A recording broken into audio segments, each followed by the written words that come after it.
แม่ค้านายขายตลอดถึงผู้ที่ทำงานเกี่ยวกับเกษตรกรรมต่างๆเนี่ยให้ใส่สวนเนี่ยให้ยนาและตลอดถึงข้าราชการบ้านเมืองทุกท่านขอสิ่งศักดิ์สิทธิ์เหล่านี้จงได้มาปกปักรักษาให้ท่านผู้ฟังทั้งหลายได้มีความสุขกายสุขใจตลอดที่วาลาธิการเทินก่อนที่จะได้ดำเนินรายการต่อไปนี้ขอเชิญชวนมวลท่านผู้ฟังทั้งหลายไหว้พระเพื่อให้เป็นสิริมงคลกับตัวกับครอบครัวกับการกับงานการเดินต่างการขับรถขับลาให้รอดปลอดภัยพร้อมใจกันประนมมือขึ้นว่าพร้อมกันอะลังหังสัมมาสัมพุทโธภควาพุทธังภควันตังอภิวาเทมิกราบสวากขาโตภควตาธัมโมธัมมังนัมมัสสามิกราบสุปฏิปันโนภควโตสาวกสังโฆสังฆังนะมามิกราบหันทมะยังพุทธัสสะภควโตบุพพาภคณะมะกะลังกะโลมะเสนะโมตัสสะภะคะวะโตอะระหะโตสัมมาสัมพุทธัสสะนะโมตัสสะภะคะวะโตอะระหะโตสัมมาสัมพุทธัสสะนะโม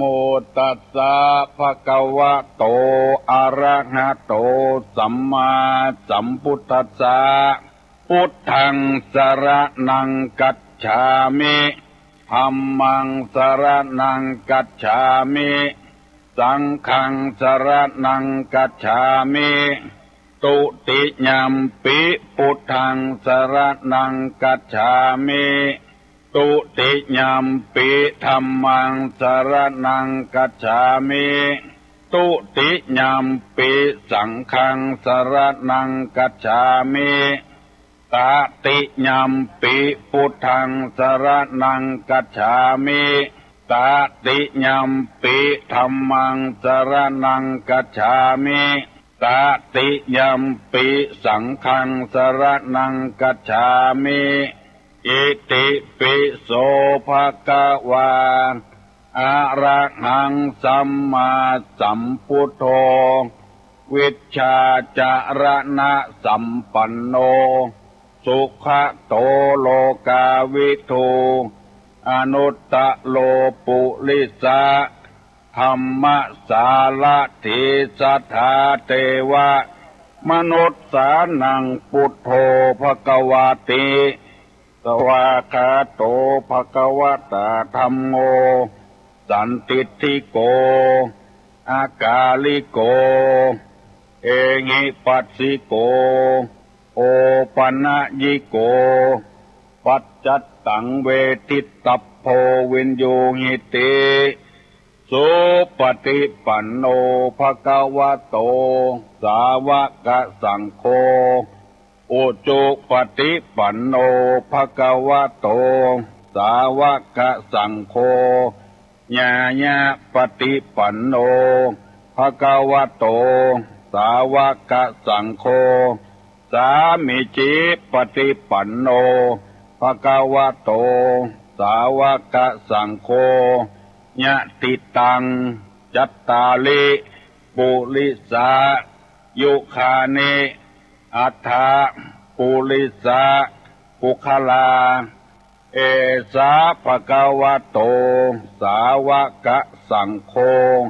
อาหุไนโยปาหุไนโยทักขิไนโยอัญจลีกาลนิโยอนุตตลังปุญญเขตังโลกัสสติกราบหนึ่งกราบสอง กราบสามมาแล้วเน้อมาแล้วพ่อออกแม่ออกท่านสาธุชนคนดีทั้งหลายมาแล้วเสียงก้องเสียงกองเสียงมองต่ำเข้าเสียงทุเจ้าเทศนาธรรม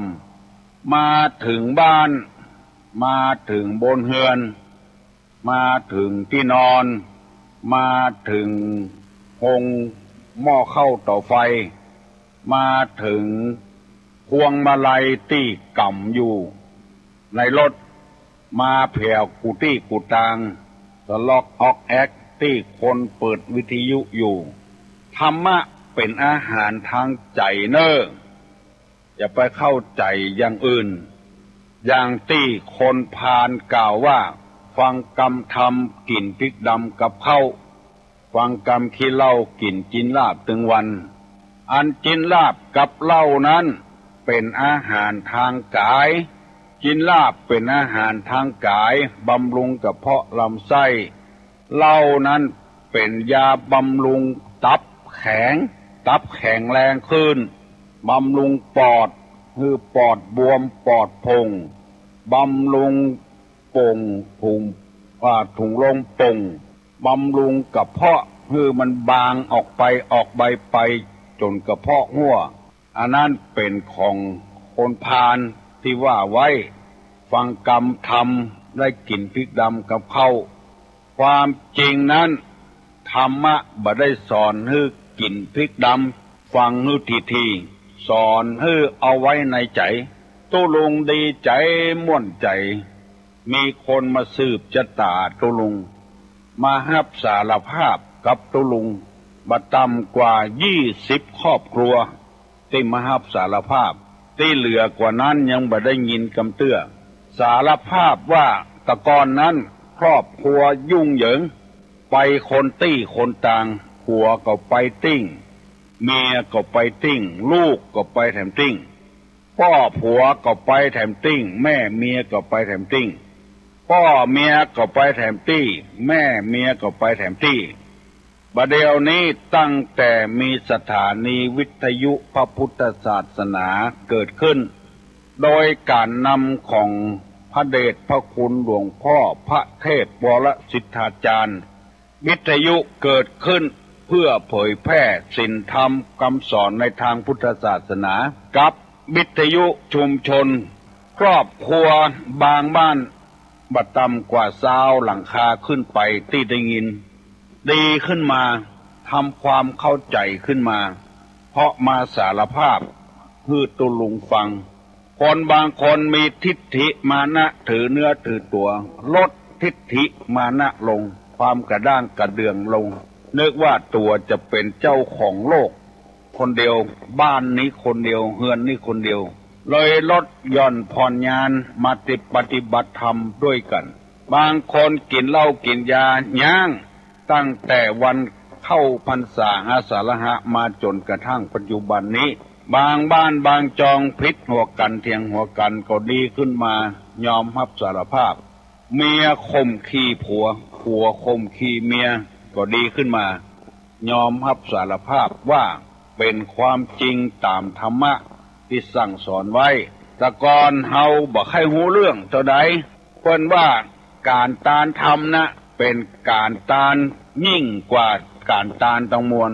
สัพพะรัสสังธรรมรัสสังชินาติรสแห่งพระธรรมนั้นชนะรสอันได้อันร้ายอันดีทั้งมวล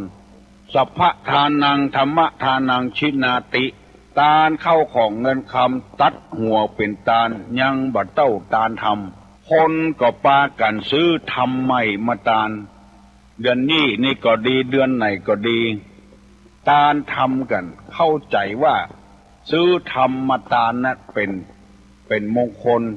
และเป็นชนะตานธรรมประเดี๋ยวนี้ท่านมหาก็ดีท่านอาจารย์ก็ดีทุเจ้าวัดต่างๆก็ดีตลอดถึงท่านเจ้าคุณวัดดอยสุเทพเปิ้นเผยความจริงให้ฟังว่าบัดใจว่าปูจาเอาธรรมใหม่มาตานบัดใจอย่างอั้นคือการฟังธรรมแล้วเมื่อฟังเข้าใจแล้วไปบอกคือคนอื่นแถมพากันฟังเนอ สถานในวิทยุพุทธศาสนาเพิ่นเทศนาธรรมตึงวันค่ำวันค่ำสถานีวิทยุบัญญังบ่มีการประกาศโฆษณาขายของอย่างหมู่เนี้ยคือการตานธรรมได้บุญได้กุศลคนที่ฟังบางคนมาเล่าให้ตุลุงฟังว่าซื้อวิทยุแจกพ่อแจกแม่พ่อก็ได้เครื่องแม่ก็ได้เครื่องคือเปิ้นฟังคนที่คนต่างบางคนบอกว่า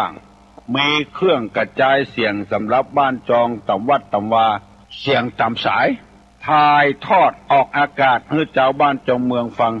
บางคนบางบ้านบางวัดก็โดนต่อต้านเพราะว่าคนบ่ชอบบ่นให้ตุเจ้าบ่นให้กลางบ้านอันนั้นก็จ้างเปิ้นก่อนเพราะเปิ้นบ่เข้าใจเปิ้นมุ่งแต่จะเอาเงินเอาคำอย่างเดียวซึ่งเอาได้บอกแล้วตุเจ้าพนายวัดต่างๆเปิ้นก็บอกแล้วว่าเงินคำเนี่ยมันใจสอยเมื่อเฮามีชีวิตอยู่เอาไปตัวไหนก็บ่ได้มาเหมือนธรรมะคำสั่งสอนธรรมะคำสั่งสอนนี่เอาไปตังใดก็ได้เข้าห้อมเข้าห้วยเอาไปตัวเงินคำในกองอยู่บ้านบางทีนั่งเฝ้านอนเฝ้าเปิ้นมาจี้มาปล้นเอาไปก็มีบางทีเดือดร้อนเพราะเงินเพราะคำเอาไปเล่นการพนันเนี่ยเอาไปให้เปิ้นยืมแล้วบ่ได้ขึ้นมาก็พิษเถียงกันหายถึงคนหายถึงเงินถึงทองแต่ว่าธรรมะเนี่ยมันบ่หายไปไหนอยู่ประจำตัวแล้วก็ทำไมคนที่อยู่วัดอยู่วาก็ดีคนที่มีศีลมีธรรมก็ดียังประพฤติชั่วร้ายอยู่ดังที่หนังสือพิมพ์กาโทรทัศน์กาลงอันนั้นเฮาบ่ต้องถามกันแล้วคนกูคนขี่รถออกถนนต้องการให้มันถึงจุดหมายปลายทางแล้วกูคนแต่มันมีอุบัติเหตุเกิดขึ้นอุบัติเหตุเกิดขึ้นทั้งที่เฮาบ่ตั้งใจเพิ่นมาโจรเฮาก็มีเฮายีบรับไปโจรเพิ่นก็มีตุเจ้าพนายที่มีข่าวในหน้าหนังสือพิมพ์ข่าวในวิทยุก็เหมือนกับรถนั่นน่ะเกิดอุบัติเหตุขึ้นถ้ารถกับถนนได้บ่มีปัญหามันมีอย่างอื่นมาขัดมาขวางรถกันอื่นตัดหน้าอย่างเอี้ยเบรกบัตันเบรกแก่ลำไปเบาเครื่องบัตันก็โจรกันอันนั้นเป็นธรรมชาติธรรมดาแต่คนเอามักเอาข่าวไปลงนี่อันเนี้ยเป็นทางหากินของเปิ้นแล้วก็บัดห้ากัวก็ออกไม่ออกสักวันหนึ่งกรรมจะตันของเขาแทนที่จะเอาข่าวเป็นกุศลมาอ่านในวิทยุเอามาลงหนังสือพิมพ์ไปเคาะไปขอดเอาข่าวที่บดีพี่น้องทั้งหลายตื่นขึ้นมาเนอะฟังตุลุงจะได้นำเอากรรมที่บดีมาเสนอกรรมบะเก่าบ่มีใครค้นคว้าขึ้นมาตุลุงจะค้นคว้าขึ้นมาสิ่งที่บดีทำนั้นคือตึดกระแสไปตึดทางเดินของเปิ้นอันเนี้ยเป็นทางบดีสองแผ่หูตวานคือแผ่ประตูแผ่แม่น้ำออกกว้างขวางขึ้นแผ่ตีดินของตัวออกกว้างขึ้นร้านผนมคือของเปิ้นโมโหของตัวโมโหเอามาผสมประสานกันไก่ไผ่โมโหอย่างอีกเป็นต้นเอามาเป็นไก่ของตัวก็มีวันนี้จะนำเอากรรมที่ว่าถมสมุทรคำว่าถมนี่เป็นที่หูกันทั่วไปสมุทรนี่หมายถึงแม่น้ำเป็นทะเลนี่ก็เรียกมหาสมุทรที่เฮาว่านี่ก็คือโบราณเปิ้นว่าถมน้ำบ่อคือแล้วก็เอามาแปลงบ้านแปลงจองเข้าไปทับหั่นถมน้ำบ่อถมหนองสละเช่นปูเช่นหญ้าเช่นกะเช่นหญ้าปูป่าหอยนิ้วเนียงอยู่ที่หั่นเอาขี้ดินมาถมอันนี้ฮ้องว่าถมสมุทรแล้วเอามาแปลงบ้านแปลงจองโบราณเปิ้นว่าอยู่บ่วุฒิจำเริญแต่ก่อนนั้นบ่มีน้ำประปาอย่างบ่เดียวเปิ้นขุดน้ำบ่อกันอย่างที่งูกันทั่วไปเปิ้นบอกว่าถ้าเฮาบ่ใจแล้วก็บ่ใจปล่อยมันอยู่หั่นน้ำบ่อตี้แต่อ่านบดายล้อมมันไว้เหี่ยบาดีถมแล้วเอาบ้านเอาจองไปแปลงทับ มันนอนอยู่บวุธิจำเริญถ้ามาส่งเคราะห์ในธรรมสมมติคืออย่างคือแม่น้ำแม่น้ำคือไผน้ำคือไอ้หยังคนก็ดีสัตว์ก็ดีต้นไม้ต้นตอกถึงวันเนี้ยถ้าบ่มีน้ำอย่างเดียวอยู่บ่ได้ต้องตายสิ่งสารสัตว์ก็ต้องตายบ่มีน้ำกินคนก็อยู่บ่ได้ต้นไม้ก็อยู่บ่ได้เป็นดอยหัวโล้นหัวล้านไปประตกประเจียงอันนี้เพิ่นค้องกันว่าแม่น้ำนี่เปรียบเหมือนกับพ่อกับแม่เหมือนกับครูบาอาจารย์เหมือนกับพระเจ้าแผ่นดินเหมือนกับบุพการีชนบุพการีเนี่ยแปลว่าบุคคลผู้ทำความดีฮื้อก่อนพ่อแม่เป็นผู้ฮื้อกำเนิดกับลูกกับเต้าได้แข้งได้ขาได้หูได้ตาได้ตีนได้มือก็เพราะพ่อเพราะแม่ทราบกินเหม็นกินหอมได้เพราะพ่อเพราะแม่ผู้ฮื้อกำเนิดตาพ่ออันอย่างได้ก็เพราะพ่อเพราะแม่ฮื้อกำเนิดเชี่ยวคบอันอย่างได้ก็เพราะพ่อเพราะแม่ฮื้อกำเนิดเชี่ยวเต็มปากพ่อแม่บ่คิดเอาเงินเอาทองกับเฮาสักบาทถ้าเขี้ยวเฮาหล่อนประกดีเว้าไปเกดีลองไปใส่ตามทันตแพทย์หรือว่าโรงพยาบาลอย่างถูก100 บาทใส่กำเดียวก็หลุดออกถ้าอย่างแปลงๆก็เป็นพันเป็นหมื่นเมื่อตุลงอยู่ในโรงพยาบาลหลวงพ่อท่านพระครูเวลุวันพิทักษ์อดีตเจ้าคณะอำเภอป่าซางเจ้าวาดวัดพระพุทธบาทตากผ้าได้ไปแว่เยี่ยมตุลุงแล้วไปนั่งอู้กับตุ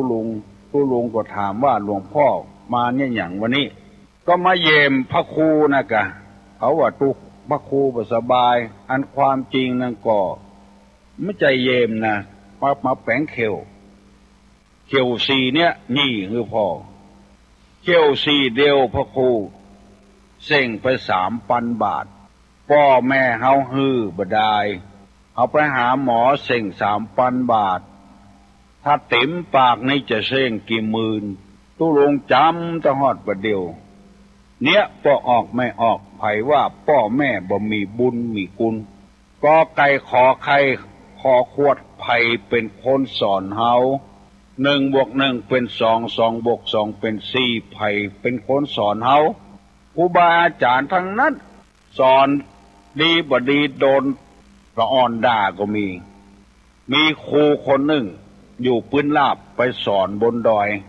สอนนักเรียนว่า2+2เป็น4นักเรียนก็ปากันท่องนักเรียนบนดอย2+2เป็น4 2+2เป็น4 2+2เป็น4ท่องจนได้แถมวันครูไปสอนแถมว่านักเรียนเอาเรียนเลขนะวันนี้นะครูจะสอน3+1เป็น4นักเรียนบนดอยพอหน้ากันโมดมาดครูนี่วอกเงาบ่แต่ว่า2+2วันนี้3+1เป็น4แต่ว่า2+2เป็น4สอนฮื้อแต่ยังโดนนักเรียนด่าหัวทำก้อนเนี้ยพอออกไม่ออกพี่ป้านาอาศรัทธานักศิลป์นักบุญทั้งหลายเอาไปเอามาโดนนักเรียนด่าโดยเปิ้นว่าครูก็ดีพ่อแม่ก็ดีไผก็ตามที่สอนวิชาความรู้แก่เฮาอันเนี้ยเป็นมหาสมุทรเฮาไปทับถมเปิ้นอันเนี้ยคือตกตัวมามีไผเคารพสักการะพุทธจามีหลายคนว่าข้าเนี่ยมาตึงวันเนี่ยข้าบ่ได้เฮียนกับไผข้าหูคนเดียวอันเนี้ยถมมหาสมุทรเปิ้นว่าบดีติดตุลงว่าร้านพนมถมสมุทรทับถมคุณงามความดีของเปิ้นเอาฮื้อก็ว่าได้มาคนเดียวหิหาคนเดียวที่บ้านจานสวนที่อยู่ตึงวันเนี่ยเฮือนแถมหลังหนึ่งบ่ได้บ้านก็บ่ต้องเจ้าเข้าก็บ่ต้องซื้อว่าหูจักบุญคุณของเปิ้นมีกากผ้าติดเนื้อเสื้อติดตัวมาอยู่กับพ่อเมียแม่เมียก็ยังเป็นแกนเป็นเมียนใส่เป็นแมนใส่พ่อเมียแม่เมียอยู่ ถ้าติดเนื้อเสื้อติดตัวมาอยู่กับผัวอยู่ตี้ของพ่อผัวแม่ผัวก็ยังเป็นแกนเป็นแมนใส่พ่อผัวแม่ผัวอยู่ปี้ของผัวน้องของผัวอยู่กำกึดของตัวมีอย่างพ่องมาอยู่กับบ้านเปิ้นปากันจังพ่อผัวแม่ผัวพ่อเมียแม่เมียพี่น้องของผัวพี่น้องของเมียอันเนี้ยคือคนถมสมุดจำไว้เนอะปอกออกแม่ออกบัดใจว่าฟังกรรมทำกินพริกดำกับข้าวอย่างที่เขาว่าโจทย์จำไว้ไผ่ทำคุณงามความดีฮือเฮาไผ่บวชเฮาเป็กเฮาในเข้าวัดสานี่เปิ้นล่นไปเซาะคารวะสะเก้าดำหัวบ่ต้องเอาอย่างไปเนอะเอาเข้าตอกดอกไม้ก็พอแล้วไปโสมาคารวะเหียเฮาได้เป็นตุเพาะไผ่เป็กเฮาอุปชานี่เปิ้นเปรียบเหมือนพ่อเหมือนแม่ผู้ฮื้อกำเนิดในความเป็นตุเจ้าพ่อแม่เป็นผู้ฮื้อกำเนิดกับลูกกับเต้าเปิ้นไปเซาะสะเก้าดำหัวกันครูบาอาจารย์อยู่ที่ไหนอุปชาอยู่ที่ไหนพ่อแม่อยู่ที่ไหนจะไปเป็นคนถมสมุดถมคุณงามความดีเปิ้นสะสมไว้ฮื้อเฮียนเปิ้นแต่เฮียนกำปากเปิ้นเอาไปเสาะหากินก็ว่าหูคนเดียวว่าเอาคนเดียวเฮียนปากกันแต่แล้วตุลงซึ้งใจมีตุเจ้าหลายตนเพื่อเฮาบ่ฮู้จักสักหน่อยเข้ามาวัดมาคารวะถามว่าทุกปี้อยู่ที่ไหนบอกว่าอยู่ที่หั่นที่นี่เนี่ยจะได้นี่มาดำหัวหลวงพ่อนะเป็นจะได้มาสู่มาคารวะผมได้เป็นนักเทศนะเอากรรมของหลวงพ่อไปเทศรู้สึกว่าได้ผลดีนึกถึงบุญคุณของหลวงพ่อตุเจ้าตนใดตุลุงก็บ่บอกตุลุงซึ้งใจจนตะฮอดประเดียวนะตุเจ้าตนหลายตนไม่ใช่ว่าตนเดียวหูจักว่าเฮาได้อยู่ได้กินได้ไอ้อย่างมีคนหูจักมาเกยก็เพราะว่าเฮียนตุลุงเอากรรมของตุลุงนะไปอู้บางคนไปปะกลางปอยกลางลามเป็นโคศกประจำงานเข้ามากราบตุลุงไหว้ตุลุงอันขอเมตตาเนอะไอ้ยังก็เป็นโคศกเนี่ยก็ได้เอากรรมตุลุงมาอู้จัดหนักเอาเตออ้ายของใดมันดีๆนะเหมือนเชื้อบ่ฟักเชื้อบ่แต่งเชื้อเป็นอย่างเนี้ยถ้ามันดีๆก็เอาอู้ให้เปิ้นเนอะเหงื่อล่มในหนองทองถึงบ่ไปไหนตุลุงก็เลยอู้ให้เปิ้นฟังอย่างเอี้ยมันม่วนใจคนเฮาบ่ทับถมบุญคุณไผเฮียนซอกาเฮียนจ้อยกาเฮียนเพลงกาเฮียนไอ้อย่างจากไผมีลูกศิษย์ของตุลุงคนหนึ่งแต่งเพลงห้วยตึงเท่าแต่งเพลงแก้วตั้งสามเอามาไว้ที่สถานีวิทยุประจำวิทยุนี่แล้วเปิ้นบอกว่าไผเป็นคนแต่งไผเป็นคนคัดทำนองไผเป็นคนห้องเปิ้นบอกในเพลงฮันหมดตุลุงลักฟังแล้วรู้สึกว่าซึ้งใจบ่ลืมบุญคุณของคนคนนั้นขอฟังไว้เนอะพี่น้องทั้งหลายอันนี้นะเป็นสัจธรรมแต่นะความจริงแต่นะไผเนี่ยอย่างฮื้อที่ไหนจะไปลืมบุญคุณของเปิ้นสมัยตะก้อนนี่นะไผเป็นพ่อออกแม่ออกเป็กฮื้อบวชฮื้อนี่นะคือหมายความว่าพ่อแม่ตุกบ่สามารถจะเป็กลูกได้เพราะเสียเงินนักบ่สามารถจะบวชลูกได้เพราะเสียเงินนักจะมีศรัทธาแถมเปิ้นเพราะว่าพ่อออกแม่ออกคนใดได้เป็นลูกแก้วของคนนั้นนะเปิ้นบ่ลืมบุญคุณหรอกถ้าเป็นตุเจ้าอยู่เปิ้นก็ไปหามีถ้วยให้ทลายปากอย่างก็เอาไปฮื้อพ่อออกแม่ออกที่เป็กมีเป็นพ่อคนที่สองถ้าบุญนักบุญบ่นักได้เชียงผ้าเหลืองออกไปเปิ้นก็ไปเนี่ยนาฮื้อพ่อออกแม่ออกกิน3 ปีก่อนแล้วเจนจะไปเอาเมียเอาลูกคนตะก่อนเปิ้นเศรษฐกิจเพียงพออย่างตุลุงเล่าให้ฟังอันนี้ขอฝากฝังไว้เป็นคติเตือนอกเตือนใจอย่างตุลุงบอกว่านะตุลุงดีใจเหมือนกับถูกหวยเจ้าคุณวัดพระธาตุโดยสุเทพวัดฝ่ายหินถ่ายทอดเอาไปกระจายฮื้อ เจ้าบ้านเจ้าเมืองได้ฟังตุลุงรู้สึกเปิ้นมีปุญคุณกับตุลุงเพราะว่าได้เอาธรรมะธรรมโมไปแจกไปจ่ายให้ป้องออกไม่ออกถึงบ่ลืมบุญคุณนึกตลอดเวลาตุลุงก็ไปโหดน้ำเปิ้นพระสงฆ์ครูบาอาจารย์ที่มีอายุแก่พอไปถึงเจ้าคุณดอยสุเทพเปิ้นหันตุลุงกำก๊อกน้ำส้มปล่อยนะจะเอาหดน้ำเปิ้นพลาดพเลดลุกจามให้ตุลุงนั่งตี้ของเปิ้นแล้วเปิ้นไปโคนมาหดน้ำส้มปล่อยให้ตุลุงอันเนี้ยปอกออกไม่ออกคนที่หูจักบุญคุณบัดทบถมบุญคุณไผ่เนี่ยเปิ้นว่าเจริญรุ่งเรืองปกติเป็นเจ้าคุณนี่นะ4 ปีจึงจะได้เลื่อนจากเจ้าคุณธรรมดามาเป็นเจ้าคุณราชนี่4 ปีได้เลื่อนเจ้าคุณราชมาเป็นเจ้าคุณเทพนี่นะ4 ปีจึงจะได้เลื่อนเจ้าคุณบนดอยสุเทพเนี่ยได้ปีกับ9 เดือนในหัวในวังเปิ้นพิจารณา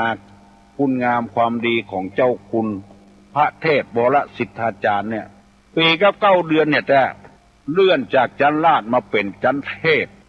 เพราะว่าบัดทับถมบัดถมสมุทรดังติตุลุงอู้มาพร้อมกันนี้ขอประกาศขอบคุณและยินดีกับพ่อออกแม่ออกทั้งหลายควายแม่ลูกที่อยู่ในท้องนี่พ้นจากความตายไปเลยบุญกุศลที่ได้กระทำเมื่อตะวานี้ขออุทิศไปให้เจ้ากรรมนายเวรของนางเกษมแสงบุญและนางกัญจนาหินมะลิรวมถึงเทวบุตรเทวดาอารักษ์ทั้งหลายแม่พระธรณีที่ปกปักรักษาบ้านหลังที่อยู่ปัจจุบันและหลังที่อยู่กุลพันธ์ขอยกมือ10 นิ้วอาราธนาสิ่งศักดิ์สิทธิ์ทั้งหลายมาปกปักรักษาเจ้าภาพแล้วแม่สีนวลทองคำได้นำเอาเงินมาฝากท่านมหาวิษณุจารุธรรมโมวัดเจ็ดลินเอามาทำบุญซื้อเครื่องดนตรีพื้นเมือง600 บาทตุลุงได้ฮับละเนอบัดเดียวนี้ตุลุงจะเอาซื้อกล่องเปิ้นเอามาเพราะว่ากล่องยังบ่มีเตื้อบัดเดียวนี้เปิ้นเอามาที่ห้องส่งละขอเชิญเนี่ย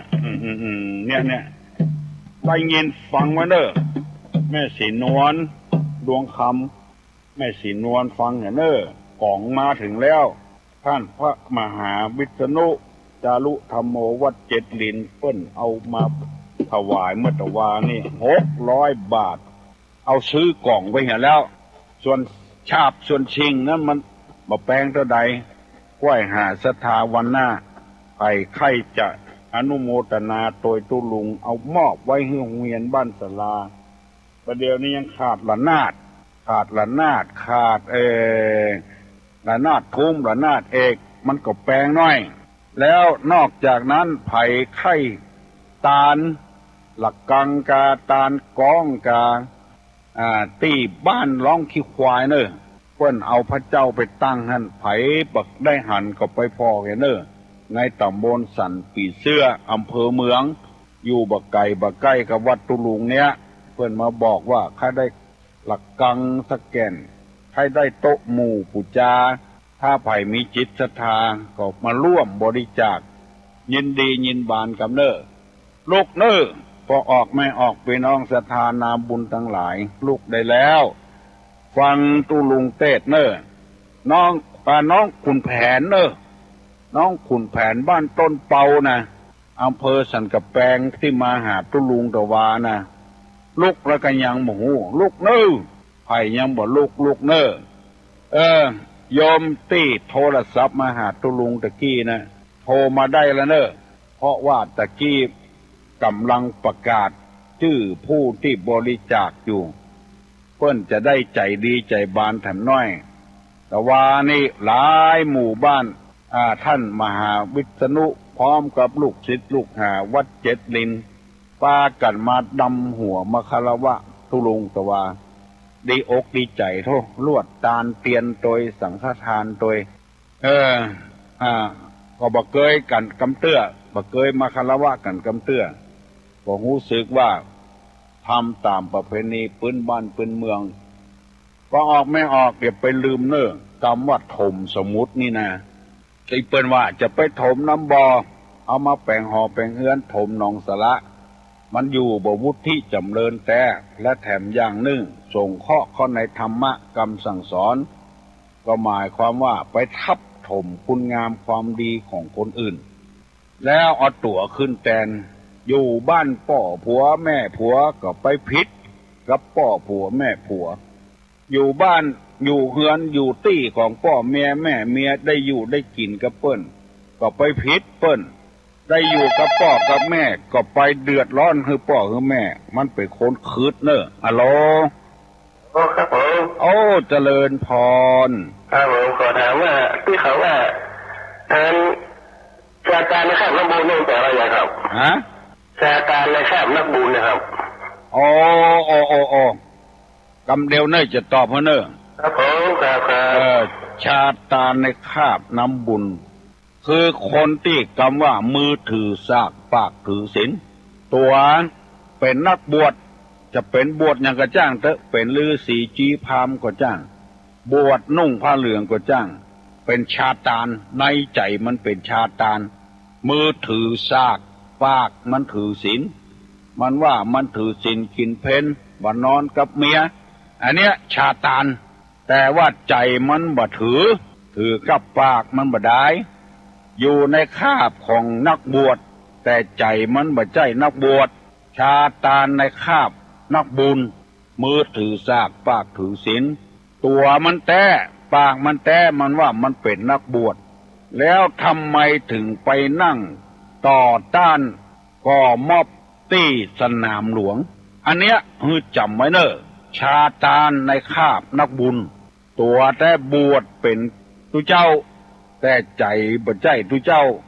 ไปไล่รัฐบาลกำลังทำคุณงามความดีให้กับประเทศชาติบ้านเมืองเพิ่นไปถามว่าบ่ไล่ไปนั่งภาวนาขอให้เรื่องสงบยิ่งออกไปต่อใดเรื่องบ่สงบต้องอันคนที่บ่ฮู้เรื่องฮู้ราวหันตุเจ้าไปตุเจ้าซึ่งบ่ใจตุเจ้าบ่ได้บวชในบทสดไปอย่างอันก็นึกว่าเป็นความดีก็โลไปโดยนักบวชที่เป็นชาตานเอาผ้ามาหุ้มว่าเป็นนักบวชแต่ใจบ่ใจสะกำมือถือสากนี่คงอย่าหูจักเนาะคือแกนโคกนั่นน่ะแกนโคกมองน่ะอันน่ะสากมองแกนโคกเอานี่ก็ห้องว่าสากโคกเหมือนกัน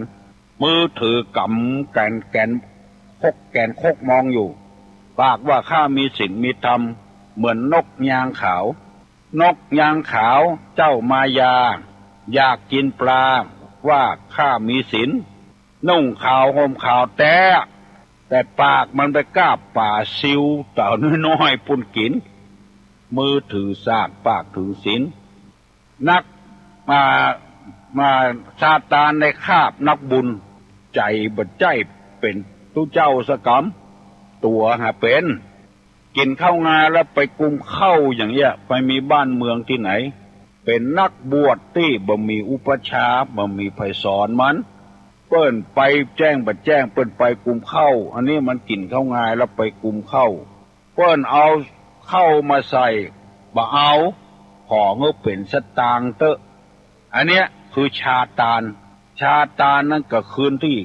เป็นคนที่โหดร้ายทารุณที่สุดในโลกเป็นชาตานเป็นผีผีหง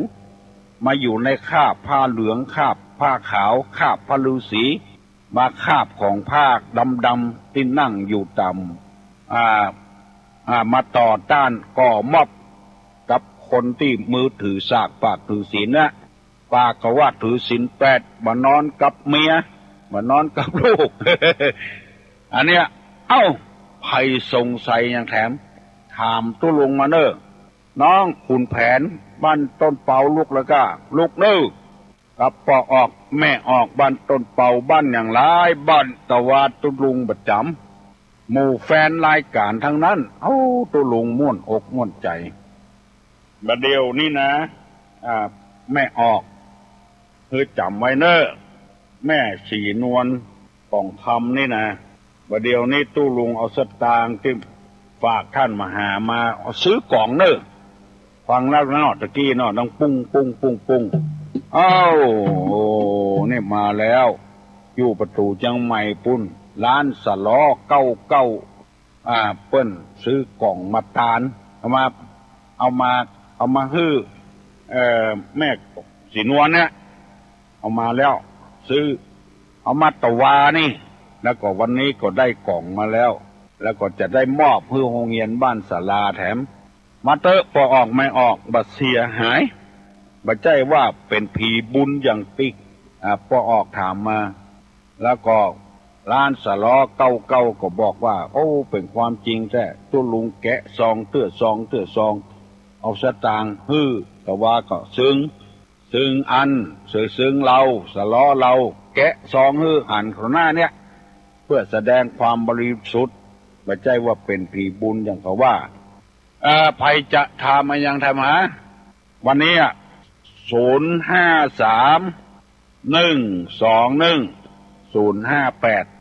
พอเฮือถามปัญหาเจ๊ยะอย่างที่เปิ้นถามมาตะกี้นะมันเขาจะได้แก้ให้คนได้เข้าใจนักขึ้นแถมฮัลโหลเอ้าเจริญนมัสการตุลุงเจริญพรจะถามทำแม่สักข้อเนาะถามมาทางดีไปนรกทางโลกไปสวรรค์วัดทั้งที่เปิด24 ชั่วโมงปู่ตัวนอนถึงซ้ำจะได้ว่าอย่างที่ละเจ้าอย่างที่ตุลุงเล่าให้ฟังนะพระพุทธเจ้าถามพระอานนท์ว่าเขาควายกับขนควายนั่นอยู่ที่ไหนพระอานนท์ก็ว่าอยู่นอกตัวเขาตัวควายเหมือนกันตึงเข่าควายตึงขนควายถามว่าคนกับเขานะอันใดนักเหลือกันพระอานนท์ก็ตอบว่าคนนี่นักกว่าเขาเพราะฉะนั้นกู้ย่างมันย่อมเป็นธรรมดาโอนตังไปวัดปอหมองโอนตังไปหนองปอเกี้ยงโอนตังเข้าเวียงเป่งลือตังดีไผ่ขับบักให้เตียวโอนตังดีกระเตียวเหลวเข้าปากลกจังจะสู้เปิงกาเพราะคนเหล่านี้เขาใครได้โกยลองพอเถอะตัดไม้เป็นเล่มได้โกย2 แกนใบไม้เอาไปที่ไหนกิ่งไม้เอาไปที่ไหนไม้ผิวเอาไปที่ไหนไม้ขี้เติงเอาไปที่ไหนไม้ตึงเล่มได้โกย2 แกนแล้วหมู่นั้นเอาขว้างเหี่ยวหมดกรณีเช่นโยมแม่ออกถามตุลุงมาคุณพิสมัยถามมาว่าโอ้ในวัดในวานี่ปู่ตัวนอนคนบอกให้เข้าแล้วบางแห่งบางที่บดีเข้าก็ปากันเข้าลุบมันเป็นของธรรมชาติธรรมดาอย่างแล้วก่อนที่เราจะได้แก่นของไม้นั้นจะต้องฝ่าฟันเปลือกมันปีมันฮัลโหลตุลุงเจ้านี่จะแลนะเจ้านี่มันจะแลนะเจ้าลุงจะแลเจ้าจ่อแลเจ้าก็ถามว่าจะรอแต่ก่อนจะอยู่ร้านนี้จะอยู่ตัวแม่ก็แม่ตายแล้วบ้านนี้บ้านใหญ่เป็นเจ้าใดเนาะก็ตุลุงเจ้าแม่ก็เจ้าได้อันบ้านหลังใหญ่นี่เจ้าขึ้นมาอยู่ถึงเจ้าขอได้มันก็เจ้าเขาจะมึงแม่หรอแม่ก็เจ้าแม่นกะคนใดมึงพ่อมึงแม่นะคนเป็นของคนนั้นเนอะนี่จะคัดบ้านเจ้าไว้บ้านลูกมันเจ้ามาอยู่แล้วบ้านเจ้ามันน้อยแล้วเจ้าก็เลยมาอยู่บ้านเจ้าเลยมาอยู่เป็นยังเนาะเป็นคนมึงพ่อมึงแม่อย่าไม่ตายแล้วเจ้าพ่อก็ตายแล้วเจ้าก็ว่านะถูกต้องแล้วเนาะถูกต้องแล้วเฮ้ยถูกต้องแล้วมึงพ่อมึงแม่ของตู้ลงเนี่ยต้นแหวนต้นอย่างที่เราต้นนั่นเจ้าได้นะเจ้าแม่ก็ถูกก็เจ้าก็ลุงถูกเจ้าถูกอะเป็นลูกล่ากะเจ้าเป็นลูกล่ากะลูกกลางลูกเอ้ยเจ้าลูกเก้าเจ้าลูกเก้าแล้วน้องมันนั่นบ่ได้มึงเปิ้นเนาะบ่ได้มึงบ่ได้มึงเอ้ยมึงคนเดียวเนาะ เจ้า ถูกต้องแล้วเนอะ เจ้า ถูกต้องตามโบราณแล้วบ่เป็นหยังมันการขันเข้าขันน้ำมือเปิ้นบ่ได้กินก็จ้างเด้อทำบุญไปเปิ้นเหียได้อยู่ได้กินเพราะเปิ้นเนอะ เจ้า ปฐมสมุติละถูกต้องแล้วเนอะ เจ้าของคุณเจ้า ของตุลุงนี่ก็เหมือนกันนะลูก6 คนนะอ้ายเก้าก็ไปอยู่ติ้งพี่คนที่2ก็ไปอยู่ติ้งอ้ายทำคนก็ไปอยู่ติ้งเหลืออ้ายของตุลุงเนี่ยมึงป่อมึงแม่อีล่าก็ไปอยู่กับผัวเหียก็ป้ากันยกตี้บ้านเก่านะฮืออ้ายของตุลุงไปเหียบ่ถ้าเป็นลูกล่าแล้ว ไหนที่สวนนี่จะปล่อยยกเอาลูกเอาน้องเจ้าเขา อันกะแบ่งกันกะ ก่อนส่วนใหญ่นี่ก็ลูกเจ้าของมีเนาะเจ้าของยกนี่ลูกเจ้าเนี่ยเจ้าของเลยไม่อยู่เฝ้าเปิ้นมาได้ถูกต้องแล้วเนอะถูกต้องแล้วเนอะ คุณเจ้าอยู่ไปกินไปเถอะโอ้บุญรักษาเนอะได้มึงป่อมึงแม่มึงนี่ก็คือพ่อกอยนั่นนะมึงนี่นะพ่อกอยปอบแม่ฮัลโหลเอาบัดดังเฮ้ยโอ้ก้อยเฮาฮัลโหลอู้แหละเจ้าโอ้มหากาศกดไหมอย่างบอกเจ้ามึงบอกพอทำงานเจ้าตอนอยู่ใกล้มาให้เนาะหานิยมนะเนี่ยฮะก็หามีความกล้าใจแล้วก็เข้าใจดีกว่าอันบ่โยมมาทุกวันอยู่ที่ไหนอ่ะเจ้าอยู่หางดงเจ้าอยู่หางดงหางดงแล้วก็บ้านขันแก้วงวลายบ้านขันแก้วงวลายบ้านสุดกำกึดปืดแผ่นดินขายขันแก้วงวลายหากินกระหม้อเนาะอาจารย์เจริญเราที่ทำงานสำนักงานพุทธศาสนาเป็นคนตุลงฟังนะบ้านสุดกำกึดปืดแผ่นดินขายขันแก้วงวลายหากินกระหม้อม่วนเฮ้ยอยากให้ปรึกษาว่าเจ้าทำบุญวันนั้นไงการถ้าอ่านน้ำฝนพระอาจารย์ส่งตนจะอ่านพระเจ้าพระธรรมพระอาจารย์ไม่โทษก็ฮะตานตุเจ้าส่งตนพระเจ้าพระธรรมบ่ได้ตานบ่เป็นอย่างเน้อแม่เน้อบ่เป็นอย่างเพราะพระเจ้าทำที่บ้านเนี่ยพระเจ้าเปิ้นนุ่งบ่ได้พระธรรมก็นุ่งบ่ได้เอาตานให้ตุเจ้านะถูกต้องแล้วเนอะแม่เนอะแม่อย่างก็เจือแม่สมนาแม่สมนาถูกต้องแล้วเนอะเอาตานทุสองตนก็ได้ถ้าเปิ้นมีแล้วเปิ้นจึงจะเอาแบ่งกันทุเจ้านะตนได้บ่มีเปิ้นว่าเอาผ้านี่ไปข้าได้จากแม่สมนามาอีกวัดขันแก้วเหรอทุเจ้าลายนะเจ้าช่วยกันดูกับเจ้าดีกะการขำบ้านเหรอชำยิ่งโยดเนอะพ่อว่าพ่อตาเพิ่งไปก็ได้เจ้าถ้าได้สถาดอย่างไม่สมนานี่ลูกใจบุญแต่บุญว่าไปบ่ได้การขำบ้านเรียกว่าเกี่ยวกับเงินอันที่ทั้งสี่การที่ทั้งสี่เจ้าไอ้อย่างฮะนั่นนี่อย่างเจ้าการที่ทั้งสี่เจ้าว่าใจอันนี้ว่าผิดไปเจ้าธาตุทั้งสี่ปุจจาธาตุน่ะมาใจปุจจาธาตุกะมาใจปุจจาก่อมเห็นย่างจะหาปุจธาตุก็เห็นย่างจะหายังเดียวกันกับเจ้าธาตุสี่ดินน้ำไฟลมนั่นเจ้ากับปุจจาธาตุนะกะปุจจะถึงว่าปุจธาตุขึ้นหรือว่าปุจจาอันเดียวกันก็ปุจจาธาตุนะกะอันเดียวกันนะธาตุสี่นะมีบอกน้ำบอกข้าวสารข้าวเปลือกบอกสาย ใส่สตวงเนี่ยทุเจ้าโอกาสเว้นตาลตนเดียวก็พอละเพิ่นถึงมีปุจจาธาตุนะเอาเสื้อเอาผ้าเขาใส่ปื้นสตวงนั่นถ้าเอาไปบ่ได้นะ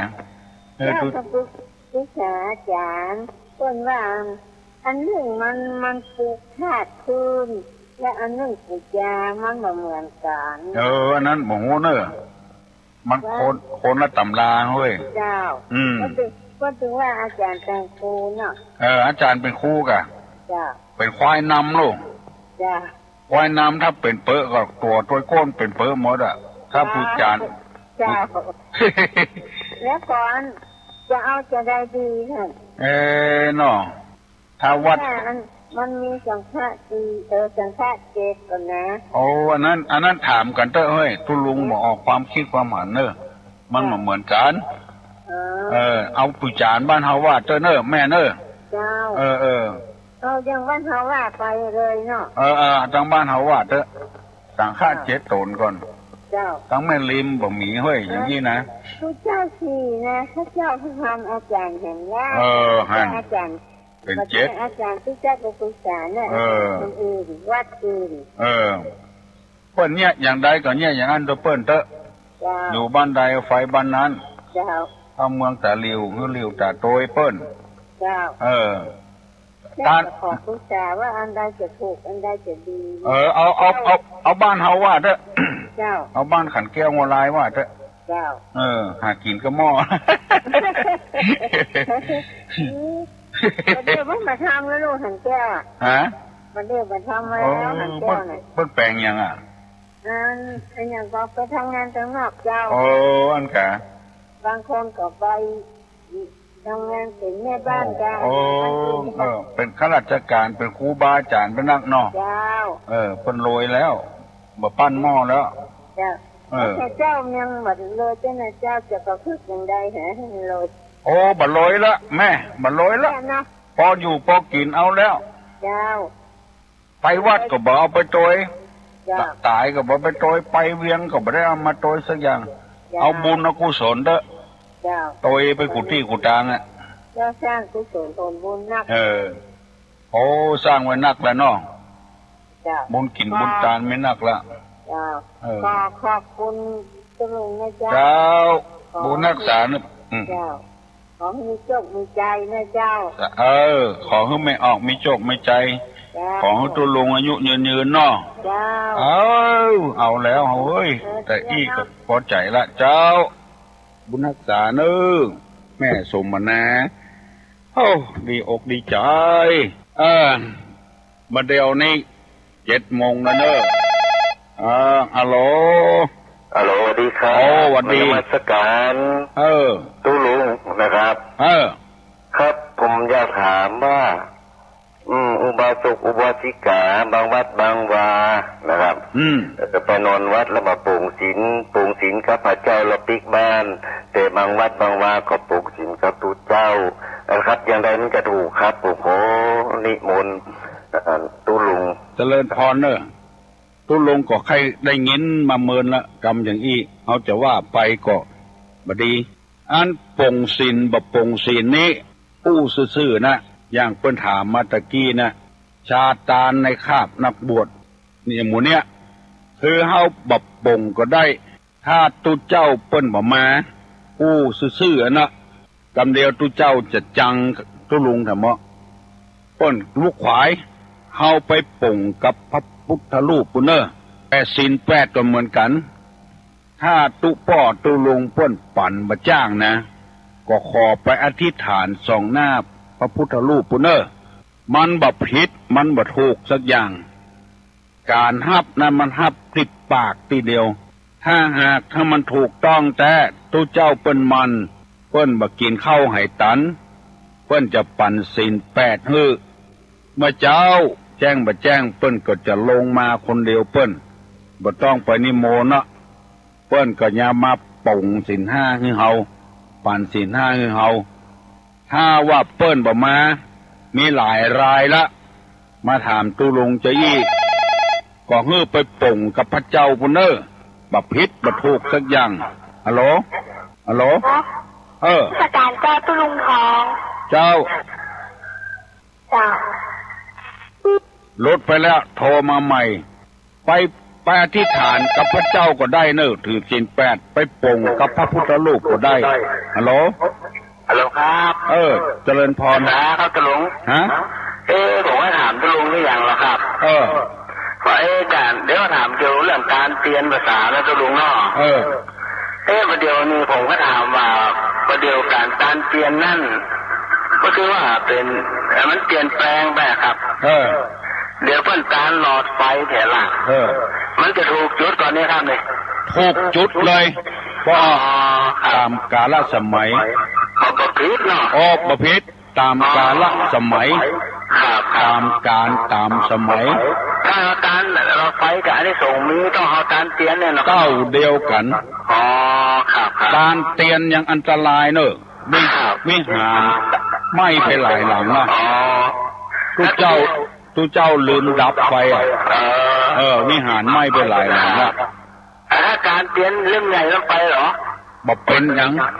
นาะใหญ่เท่าใดดีเท่าอันครับหลอดไฟก็ดีเท่าอันตามการตามสมัยตุลุงผมขอถามยังกรรมที่ตุลุงว่ายี่กรรมว่าใหญ่ที่ว่าตึกกระแสแล้วข้อที่สองนี่แผ่หูตวานนี่เนาะแล้วข้อที่สามมันยังครับร้านขนมรอลิงวอแหวนสระอานอหนูขอพึ่งนอหนูมอม้าขนมรอนขนมมันหมายถึงอย่างครับตลุงคือผสมอย่างเพื่อนผสมเฝ้าเนี่ยดินไฟกาขี้เล็กกามากกาอันนี้เขาว่าขนมเฝ้าบอกไฟขี้เล็กบอกไฟดอกนี่วิทยุเห็นน้อยกะคนฟังเขาเดือดเลยมันวิวว่าบ่ได้ยินทีว่ะพอออกก็ค่าได้ยินคนฟังก็ค่าได้ยินวิว่าโอ้ดักละดีละร้านขนมเนอะวันนี้ถมสมุดถมสมุดเข้าใจก็ตะกี้เข้าใจร้านขนมผมเข้าใจดีร้านคือเอามาผสมกันนะที่บ้านของเปิ้นเผลอน้อยเดียวเจ้าของไปอยู่กรุงเทพปุ่นย้ายหัวตัวเก่าเอาไปเป็นของตัวเหตุก็มีนะเข้าใจแล้วครับก็น้องเมียเอามาเป็นเมียของตัวเหียน้องผัวเอามาเป็นผัวของตัวเหียอันนี้เอามาผสมปี้เมียน้องเมียบัวจดหมดซ้อมมันมีห่างจดหมดเข้าใจว่าเข้าใจครับอย่างนี้ก็อันนี้เป็นข้อบดีเนาะบัดดีนะ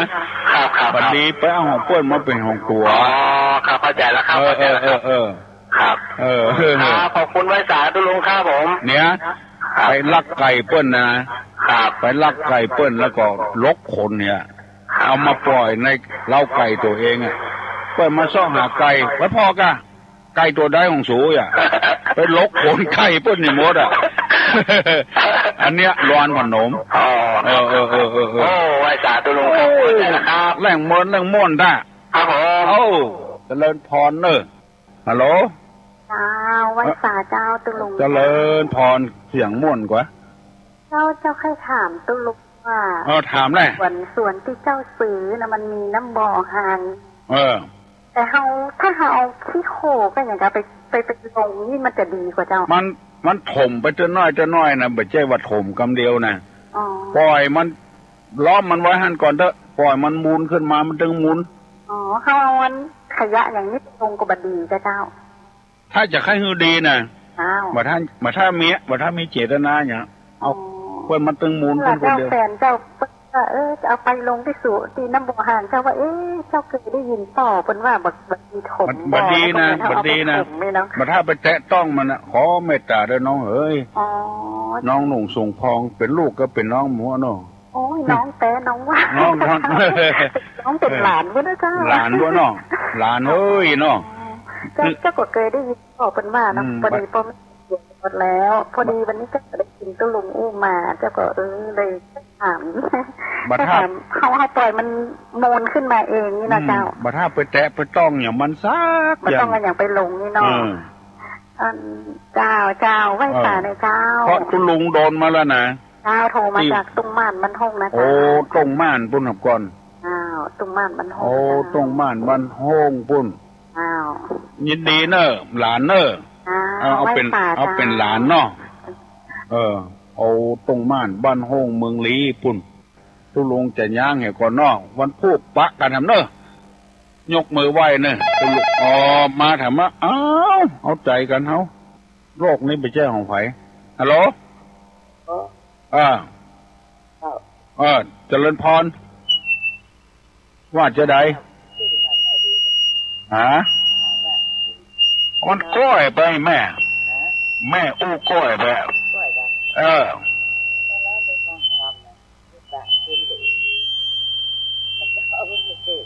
อัน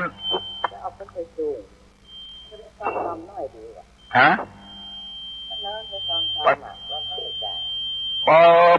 ไปฟังธรรมแล้วไปป้าใส่คนหลงหนทาง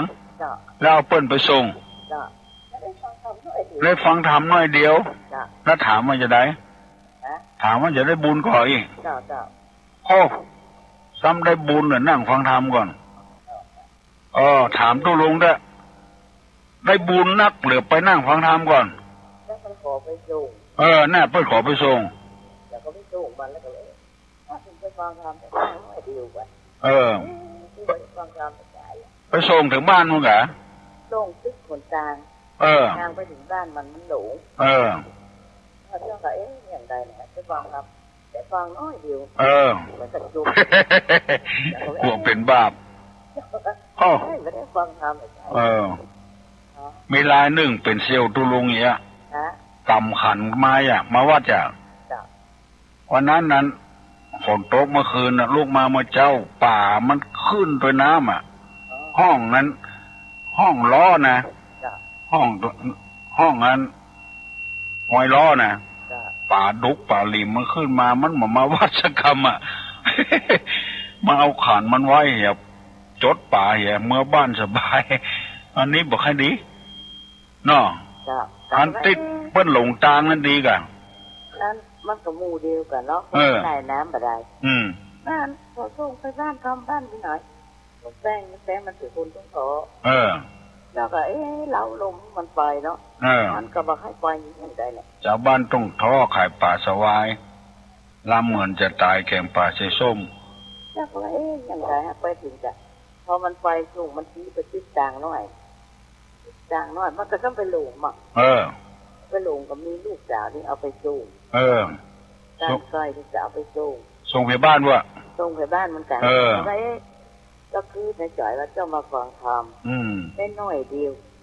ก็ได้ฟังธรรมในแค่ประจานเจ้าพี่โอ้เป็นบ้าพี่เจ้าบ่เป็นมันเป็นก็ขอถามมันท่านพระครูน้อยอันที่อย่างว่าข้าประจักษ์ถ้าอาบน้ำฝนเขาก็เขาจ่อยเขาไปจะให้ตานบ้านเขาวัดเขาอีกเขาไปตานวัดพอเป็นยังเป็นยังเรือล่มในหนองทองจะไปไหนหมู่เดียวกันหมดพุทธศาสนาเดียวกันหมดมีหลายคนเนาะมาตานวัดตุลุงตุลุงก็บอกหัวทุเจ้าในวัดเปิ้นจะจังคนมาตานน่ะมาบอกชื่อบางคนเนี่ยอ่านโลลองเปิ้นตานบัดใต้วัดเหนือขจังเปิ้นละมายืมถ้วยก็บ่คือเปิ้นยืมบ่ไปได้ยังไงพุทธศาสนาเหมือนกันน่ะแปลงใจกว้างๆกะเนาะจะไปใจแคบมันน้องเหลือถ้าก็ว่ามันจะดีจ้าดีอยู่หัวไม่ขานนะเจ้าอยู่หัวไม่ขานเหรอเจ้าไม่คูกันใช่เหรอไม่ใช่เจ้าอูนะจัดที่บ้านวันนั้นที่คุณแล้ววันนี้คุณลุงยังถามว่าบอกทุกฝ่ายที่ว่าเป็นดีนวดดิ้งอันไม่วางนะถ้าผมรู้จักแล้วคนนวดนั่นแหละแม่อย่างก็ลืมบ่เฮือนไม่เฮือนจ้ะแม่ครูที่ปากกลางให้คนนะแม่ครูอย่างลืมชื่อไปละปากกลางไหนฮะปากกลางไม่ขานป้อมแหละป้อมไม่ขานแหละตั้งเหนือป้อมฮะเหนือป้อมฮะรัตดาจ้ะแม่ครูรัตดาจ้ะเมื่อตุลุงไปบีบมัน แปลงแกงแค่ไปส่งใจบุญบ่ไม่ครูเจ้าใหญ่หลานเหรอเจ้าหลานนี่แม่เจ้าจะเป็นอันน้มัน ใจบุญนั่นเถอะใจบุญไปปะใส่กันปุ้นอ่ะแกงแค่ไปส่งเขาตุ้ลุงขับบ้านไม่เฮือนบ่วันนั้นจะไปตามท่าอาบน้ำฝนแล้วก็จะมูถามมึงไปไหนแม่จะว่าจะไปเวียงไปทุระเขาว่าไปที่ไหนแล้วก็เลยบอกเขาแล้วเขาว่าวัดตัวประจานวัดเลยขำใจว่าเป็นยังแต่เจ้าให้ตั้งใจว่าประจานห้าเนี่ยพระพุทธศาสนานี่เปิ้นกว้างนะใจกว้างนะขอเถอะตานที่ไหนก็ได้แล้วครั้งอย่างเดียวประเด็นเนี่ยไปวันนั้นกับมาลืมอันน่ะตะกี้ทองอ่ะวัดตันเจลินเนี่ยเจลินจ้ะค่อยมาติดมาลุ้นก็ได้เป็นยังจะการประจาป้ายเป็นยังไม่ก่อนเป็นยังเ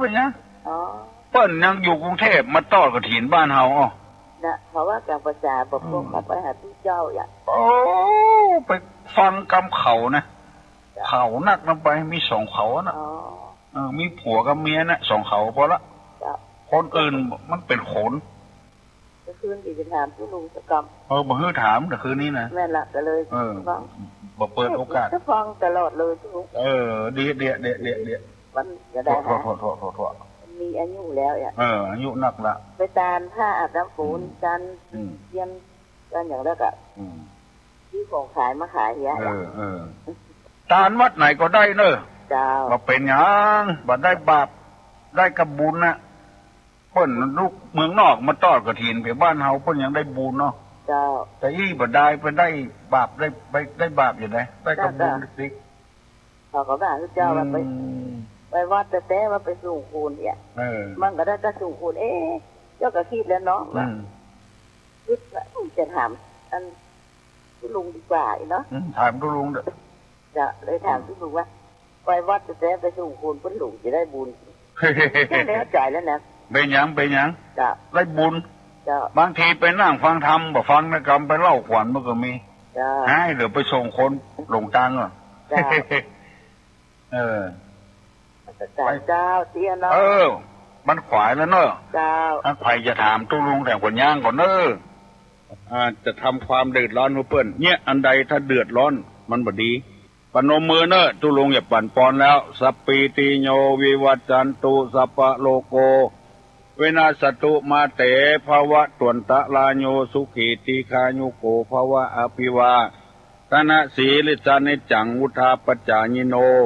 ยัตตาโลธรรมาวัฏันติอายุวันโนสุขังปลัง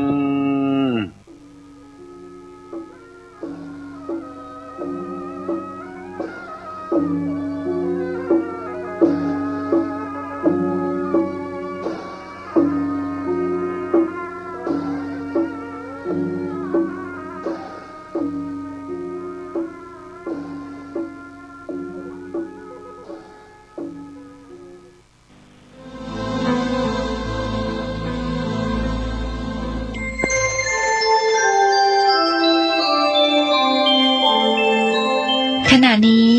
ท่านกำลังฟังสถานีวิทยุกระจายเสียง FM 104.5 เมกะเฮิรตซ์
นี่ล่ะเช่นนี้ใครจะกล้าทำ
อ้าว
พรากพรากเอาน้ำไม่ดีเนี่ยให้มันไหลออกให้หมดอย่าให้มันมีอยู่นี่แหละปฏิบัติเอาอยู่อย่างนี้ทีนี้เลยไม่รู้จะพูดอย่างไรจะ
ฉันไหมน้อ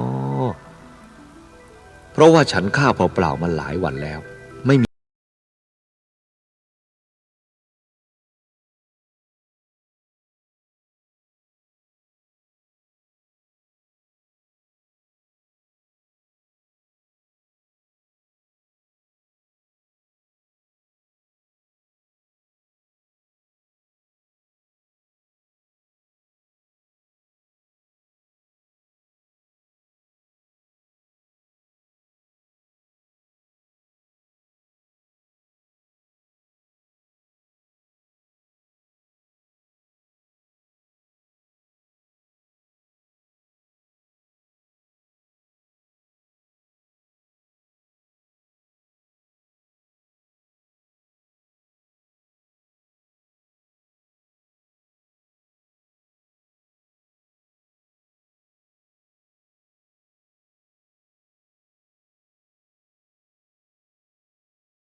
ที่นั่น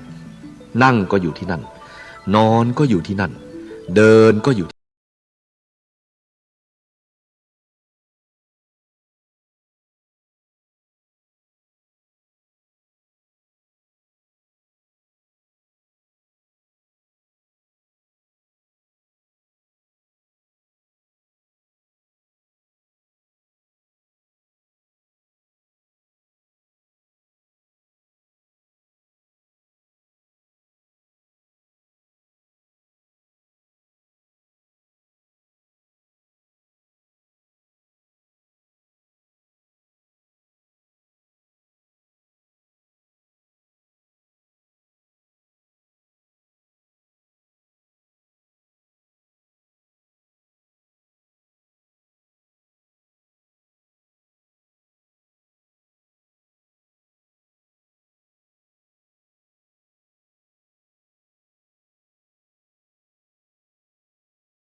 ทุกข์มันไปกับเรา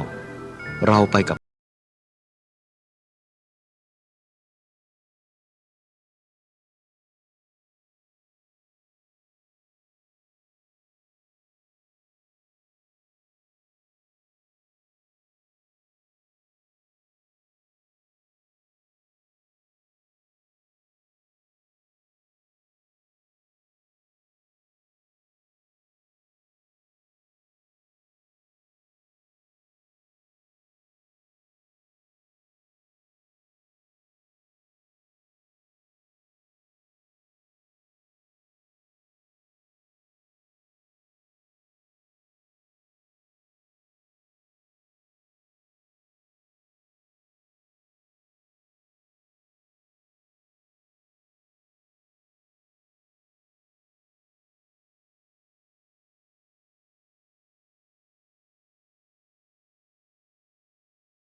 เอามัน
จริงท่านว่าการปฏิบัตินั้นอย่าทำตามใจของตนนัก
ถานีพระพุทธศาสนา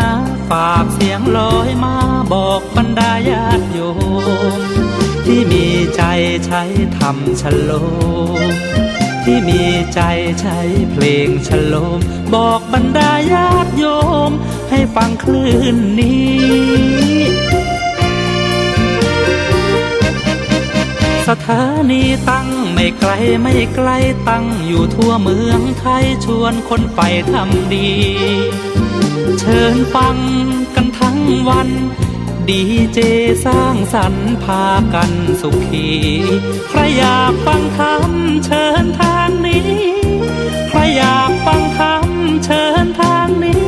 หรืออยากฟังเพลงดีๆเปิดคืนนี้นะคุณสถานีพระพุทธศาสนาฝากเพลงลอยมาย้ำชาวพุทธสร้างบุญ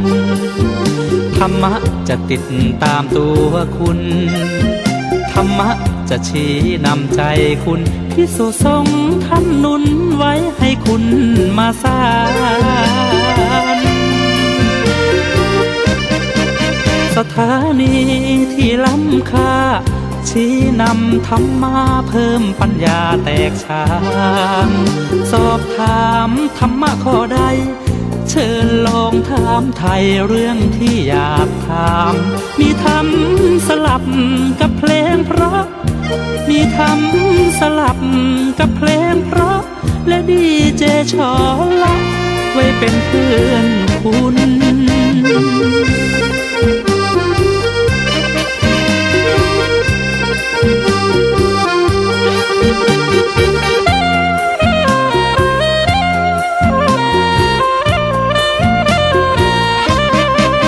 สถานีที่ล้ำค่า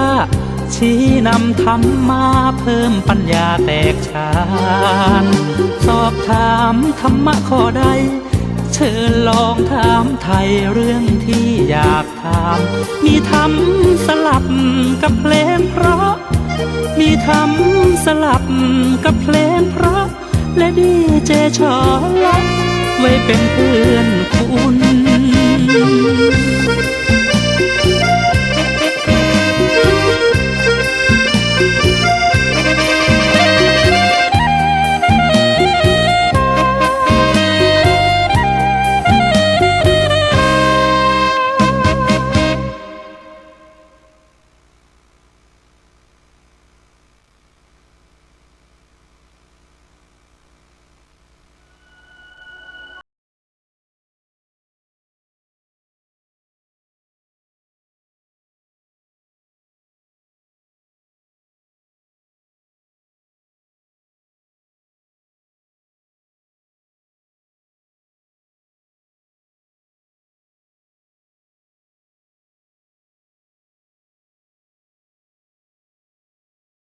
เสียสละงานเผยแผ่คืองานทำความเข้าใจกับคนการทำความเข้าใจคือการศึกษาเรียนรู้คนอื่นและให้คนอื่นศึกษาเรียนรู้เราด้วยพระสงฆ์อยู่ได้เพราะศรัทธาจากศาสนิกและศาสนิกอยู่ได้เพราะปัญญาจากพระสงฆ์หน้าที่หลักของพระสงฆ์คือการทำงานเผยแผ่ชี้ทางสวรรค์คือทำให้คนที่ยังไม่เข้าใจมีความเข้าใจถูกต้องแม้ในสิ่งเล็กน้อยก็ตาม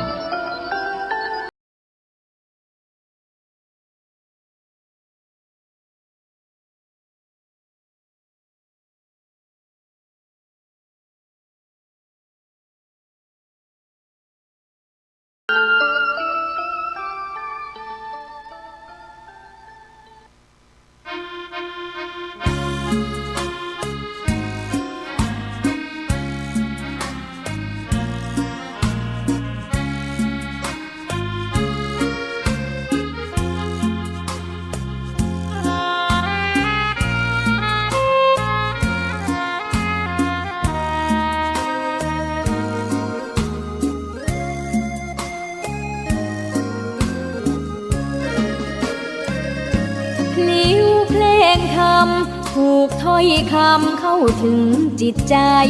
ฟังรายการวิทยุเสียงใส ส่งถึงใจไปสู่ปลายนาสารธรรมน้อมนำมองพระศาสดาบอกผู้คนทั่วลาหันมาเข้าวัดฟังธรรมคลื่นเสียงนี้เป็นคลื่นธรรมะจากใจส่งถึงบ้านไกลบ้านไกลฟังได้สุขใจล้ำยามดึกดื่นค่ำคืนมีงานต้องทำเป็นคลื่นสารธรรมเน้นย้ำธรรมะเพื่อนใจเสียงคลื่นธรรมบอกหลักธรรมให้คลายความเหงาฟังเสียงธรรมะเบาเบาบอกเล่าถึงคนบ้านไกลสื่อธรรมะบอกลดละวางด้วยใจสื่อไปถึงสวงในเข้าใจหลักธรรมหลักดีพลิ้วเพลงธรรมผูกสัมพันธ์จิตใจร่าเริงฟังสาระธรรมะบันเทิงรื่นเริงในชีวิตยามวันว่างเดินทางไปเยี่ยมสถานีนัดพบกันน้องพี่วันนี้วันดีวันเสาร์สวดมนต์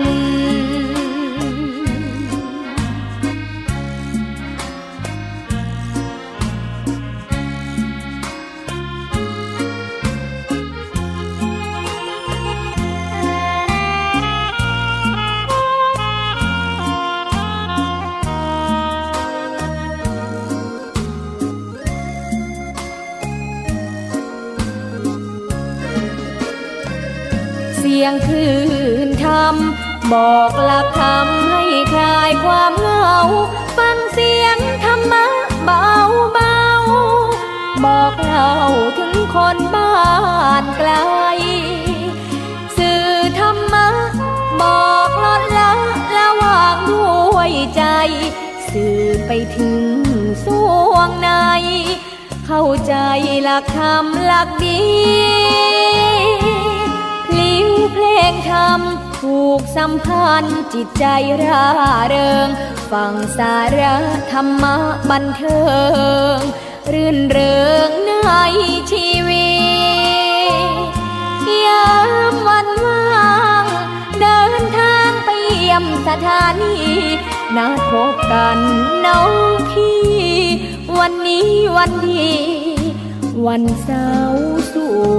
วดมนต์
บูชา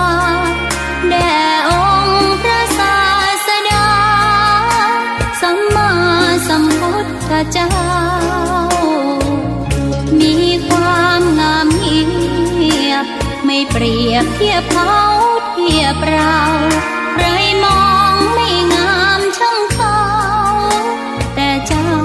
ก็คือดอกบัวด้วยความสัตย์ซื่อยึดถือความดีเป็นหลักใครรักไม่รัก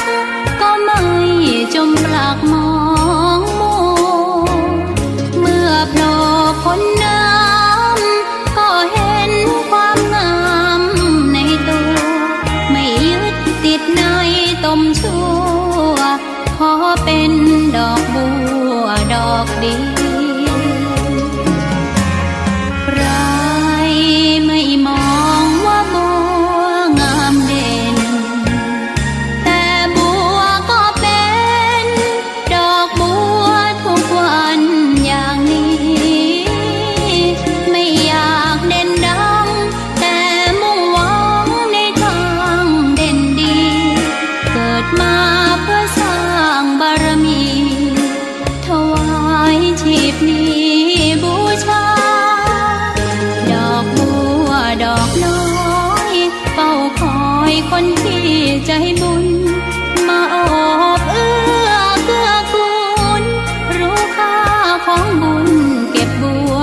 ดอกบัวนี้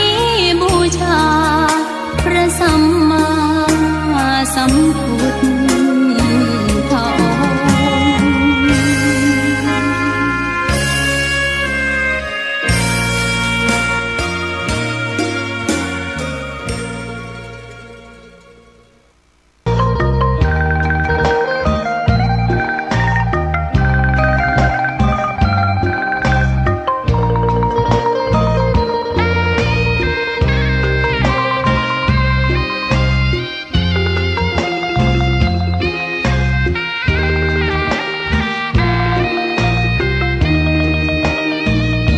ชะตา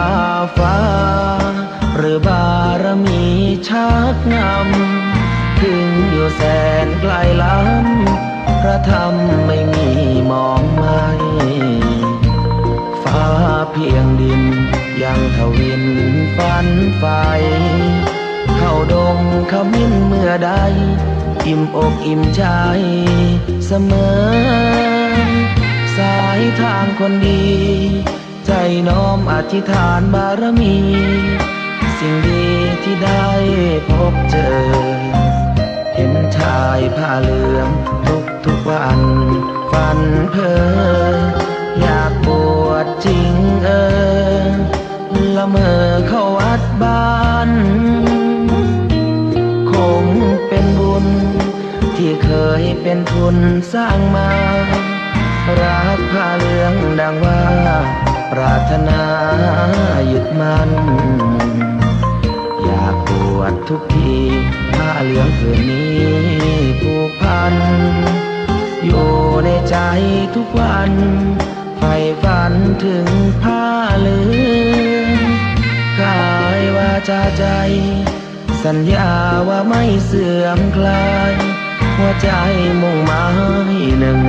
งๆไม่มีอะไรมากันให้คุณคืนศรัทธาผ้าเหลืองบวชเป็นเรื่องใหญ่เรา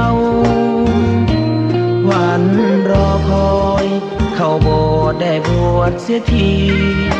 เป็นคนสุขเต็มที่ตามรอยความดีพระพุทธเจ้าไม่ลืมบุญคุณพ่อแม่การุณเลี้ยงเราผ้าเหลืองห่มกายคลายเศร้าพ่อเราแม่เราศรัทธาสุขใจจริงๆเป็นชายแต่หัวใจสิงพูดจริงทำจริงทุกราทุกคืนทุกวันผ้าเหลืองพันผูกกายาโอ้น้อวาสนาพระธรรมนำพาชีวิต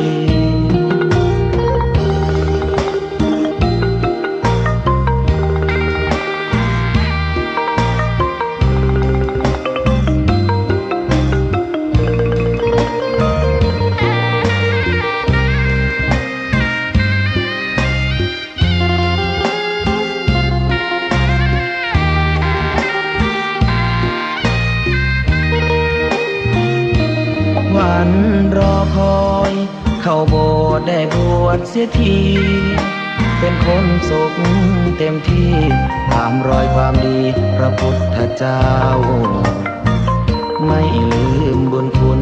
พ่อแม่การุณเลี้ยงเราผ้าเหลืองห่มกายคลายเศร้าพ่อเราแม่เราศรัทธาสุขใจจริงๆเป็นชายแต่หัวใจสิงพูดจริงทำจริงทุกราทุกคืนทุกวันผ้าเหลืองพันผูกกายาโอ้น้อวาสนาพระธรรมนำพาชีวิต